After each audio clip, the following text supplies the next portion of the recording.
शिक्षा मित्र मामले में हिंदुस्तान न्यूज़ ने एक पहल चलाई है कि हर ज़िले पर, जैसे ये है बोले एटा, इसी तरह बोले रायबरेली, बोले बरेली, बोले गोंडा। तो इस तरह से हिंदुस्तान ने अपने शिक्षा मित्र भाई बहनों की जो समस्या को एक पेज पे उतारी है, तो उसके लिए हम उसको धन्यवाद करते हैं। तो उसमें तरह तरह की न्यूज़ें छापी हैं। हर शिक्षा मित्र ने अपना अपना दर्द उसमें दिखाया है कि हमें कितनी आर्थिक समस्या हो रही है और हम शिक्षण कार्य कर रहे हैं, नौनिहाल बच्चों को शिक्षा दे रहे हैं। तो इसी के क्रम में और वीडियो को पूरा देखें। आगे में एक शिक्षा मित्र भाई हैं, वो किस तरह एक चैनल पर रो रहे हैं, मैं आपको वो भी दिखाऊंगी कि हम शिक्षा मित्रों की कितनी स्थिति दयनीय हो गई है और सरकार कुछ भी सुनने को तैयार नहीं है। तो आप लोग चैनल पर बने रहें। पूछते हैं सम्मानजनक मानदेय मिले तो गृहस्थी। तो इस तरह से न्यूज़ें दी हुई है हिंदुस्तान ने बहुत ही अच्छे तरीके से, और हिंदुस्तान न्यूज़ का हम धन्यवाद करते हैं। अब इतना मानदेय तो मिले कि परिवार पाल सकें, इसी तरह से न्यूज़ें दी हैं। और उसमें बहुत सारे शिक्षा मित्र भाई बहन हैं जिन्होंने अपने अपने स्टेटमेंट दिए हैं, उनकी क्या क्या समस्याएं हैं। शिक्षक का दर्जा और पारिश्रमिक बढ़ाए सरकार, मतलब कुल मिला के हर जगह सिर्फ बात आर्थिक पे ही आ जाती है, पैसों पे आ जाती है। क्योंकि सबसे बड़ी डिमांड हमारी यही है, ना हमें मूल विद्यालय चाहिए, ना हमें ट्रांसफ़र चाहिए, हमें कुछ नहीं चाहिए, हमें सिर्फ आर्थिक समस्या से नहीं चाहिए। तो उसके लिए जब तक हमारा मानदेय नहीं बढ़ेगा तब तक हम आर्थिक समस्या से जूझते ही रहेंगे। तो सरकार को सोचना चाहिए कि शिक्षा मित्रों का मानदेय बहुत कम है और इतने कम मानदेय में वो नौनिहालों को कैसे शिक्षा दे रहा होगा, कैसे मानसिक पीड़ित होगा, कैसे वो अपने घर से समस्याओं को लेके चला होगा विद्यालय तक, और विद्यालय में बैठकर वो किस तरह से अपनी मनोदशा को कंट्रोल में करते हुए बच्चों को शिक्षण कार्य दे रहा है। तो आप देखेंगे अभी चैनल पर एक शिक्षा मित्र भाई हैं, उनकी पत्नी बीमार हैं और उन्होंने किस तरह से सहयोग लिया है।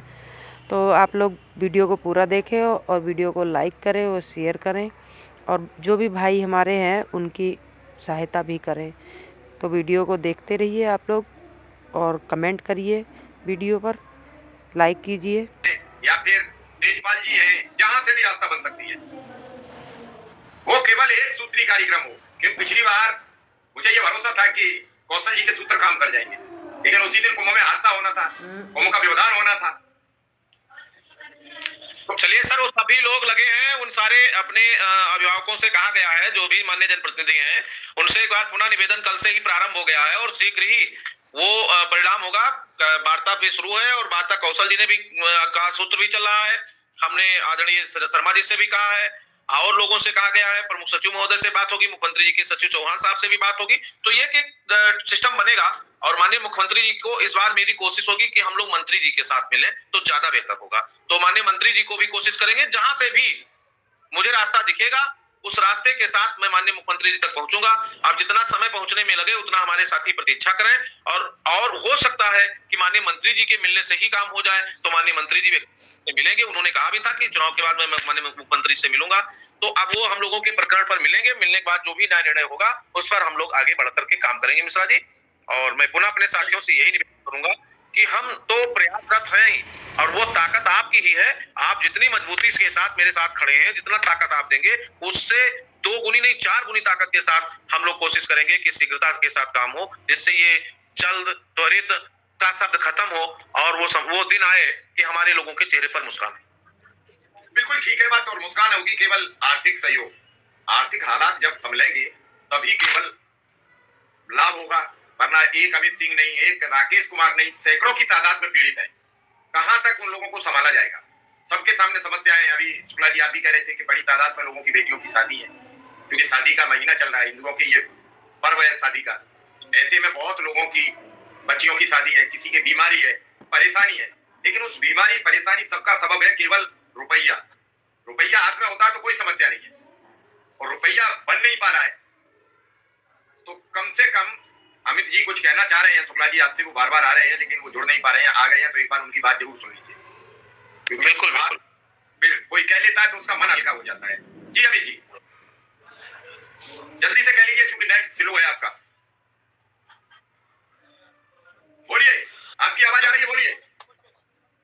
मैं कुछ करने लायक नहीं हूँ सर, मैं कुछ कह नहीं पाऊंगा, मुझे मदद चाहिए सर।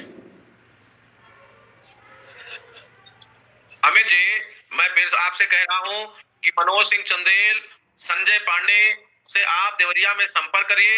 अगर वो आपका मदद पूरे जिले से नहीं कराते हैं तो फिर हम भी उनसे बात करेंगे। आप अपनी पत्नी का नाम हमको बताइए। चलिए पत्नी का अमित जी बात करिए, रोइए मत, थोड़ा सा बात करिए। नाम और विद्यालय बताइए अमित जी। मैं बताता हूँ, नाम लेके मैं मैसेज आपको करता हूँ शुक्ला जी। मैसेज सर डाल दीजिए, हम अभी बात फॉरवर्ड करते हैं। हाँ हाँ, क्योंकि बड़ी समस्या होती है आदमी की, बड़ी, आप तो समझ रहे हो कि कैसे कैसे रोज। अभी सर हम आज शादी वाले प्रकरण में सिर्फ 5 से 6 लोगों ने फोन किया है।